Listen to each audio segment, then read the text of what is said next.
နာမဝိသေသန adjective တွေမှာဆိုလို့ရှိရင်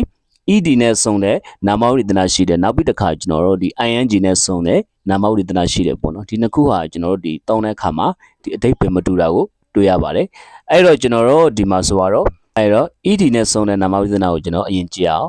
I'm interested in English language ပေါ့နော်ကျွန်တော်ကဒီအင်္ဂလိပ်ဘာသာစကားကိုကျွန်တော်ကစိတ်ဝင်စားတယ်ပေါ့နော်အဲ့တော့ဒါကဘာပြောရလဲဆိုတော့ဒီအင်္ဂလိပ်ဘာသာစကားအပေါ်မှာကျွန်တော်တို့ရဲ့ဒီ personal feeling ပေါ့နော်ကျွန်တော်ရဲ့ဒီစိတ်ခံစားချက်ပေါ့နော်အဲ့ဒီဘာသာစကားကိုကျွန်တော်တို့ကစိတ်ဝင်စားတယ်ကျွန်တော်ရဲ့ဒီ feeling ကိုပြောတဲ့အခါမှာကျွန်တော်တို့ဒီ ed နာမဝိသေသနတွေကိုသုံးတယ်ပေါ့နော်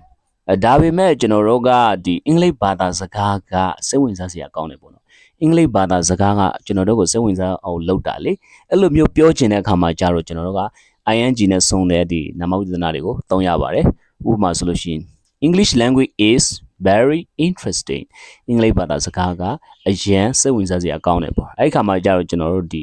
ed နဲ့ဆုံးတဲ့နာမဝိသေသနကိုသုံးလို့မရတော့ဘူးပေါ့နော် ing နဲ့ဆုံးတဲ့နာမဝိသေသနဖြစ်တဲ့ဒီ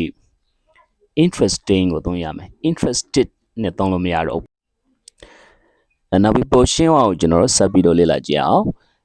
I'm very surprised to see you here ငါမင်းကိုဒီမှာတွေ့ရလို့ငါအံ့ဩရတယ်ပေါ့နော်ဒါကတော့ကျွန်တော်တို့ကအံ့ဩရတာကိုပြောတာပေါ့နော်ဒါပေမဲ့တခုခုကအံ့ဩစရာကောင်းတယ်ပေါ့တခုကကျွန်တော်တို့အံ့ဩကိုလောက်တာလေအဲ့ဒီခါမှာကြာတော့ကျွန်တော်ဘာကိုသုံးမလဲဆိုတော့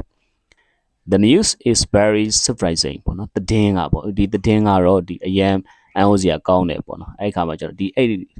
news ဆိုတဲ့ဒီသတင်းကကျွန်တော်တို့အံ့ဩအောင်လောက်တာလေအဲ့ကြောင့်ကျွန်တော်တို့ surprising ကိုသုံးတယ်ပေါ့နော်